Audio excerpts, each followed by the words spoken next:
জয় হিন্দ বন্ধুরা, তোমাদের সামনে আবার একটি নতুন ভিডিও নিয়ে চলে এসেছি।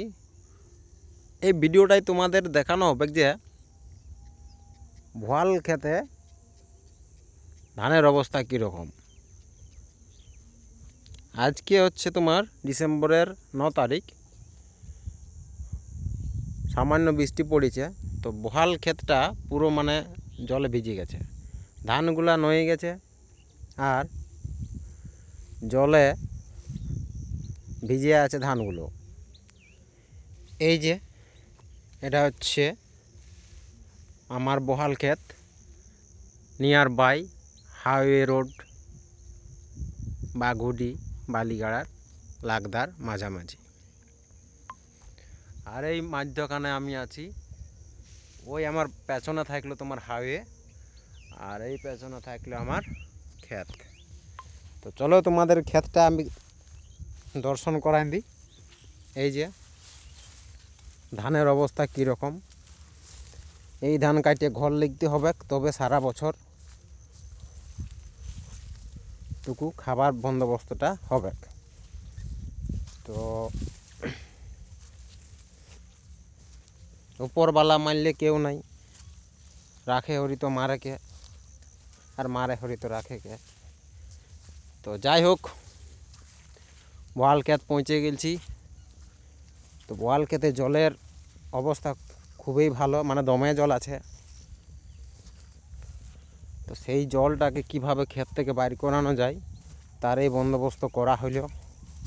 তো বলি তাইলে একটা ভিডিওই বানা থাক, পরে যখন এই ভিডিওটা দেখা যাবে কত আমার আনন্দ হবে যে হ্যাঁ ভাই এক সময় বোয়াল ক্ষেত গেছিলি। দেখো জলের কেমন পিক আপ।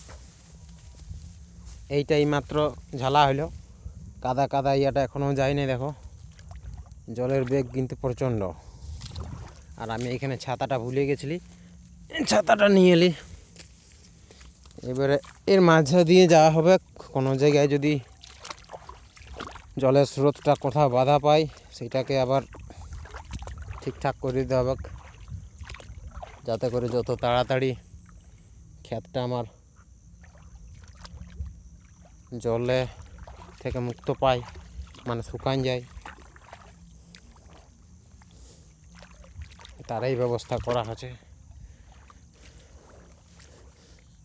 তবে মনে করছি কিছুদিনের মধ্যেই জল বেরিয়ে যাবে, কারণ এমন ঝালন ঝালে দিয়ে হয়েছে।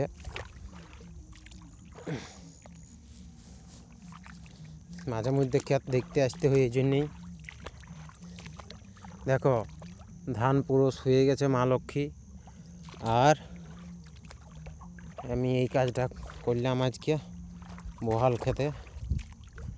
তো যাই হোক, জল মোটামুটি বার হয়ে যাচ্ছে, কোনো সমস্যা হচ্ছে না। যদিও ড্রেনটা পুরা একদম ভালোভাবেই করা হলো। কোনো কোনো জায়গায় আটকেছে, কিন্তু ওটা অতটা কোনো ক্ষতি হবে নাই। এই দেখো কত সুন্দরভাবে জলটাকে সাইড দিয়ে করা হয়েছে। কাজটা খুব পারফেক্ট আমার মনে হলো। বহাল খেতে জল কিন্তু আর উপর দিকে কোনো মতে প্রবেশ করতে পারবে নাই বা ঢুকতে পারছে নাই। এই দেখো কীরকম বহি আসছে, দেখছো তো। আর আমার ক্ষেত হচ্ছে নিচে, তাই আমি পুরো একদম ঝালি দিলাম। আর এই উপরের ক্ষেতটি বাঘুডির লোকে মাছ ধরেছিল এই আমার ক্ষেতে ডোভাটায়।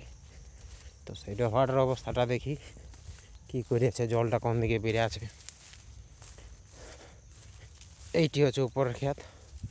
উপরের ক্ষেত থেকে জলটা এই দেখো এই নালাটা দিকে বেড়ে আছে, আর আমার ক্ষেতে ঢুকে ওই দিকে বেড়ে আছে। তো এইখানটাটুকু বাঁধান দিই, তবেই একটিরও জল মোটামুটি বেড়ে যাবে। তো এই যে আমি আছি বল খেতে, এই কাজটা করে দিই, তারপরে গল্প হবে। Bye bye.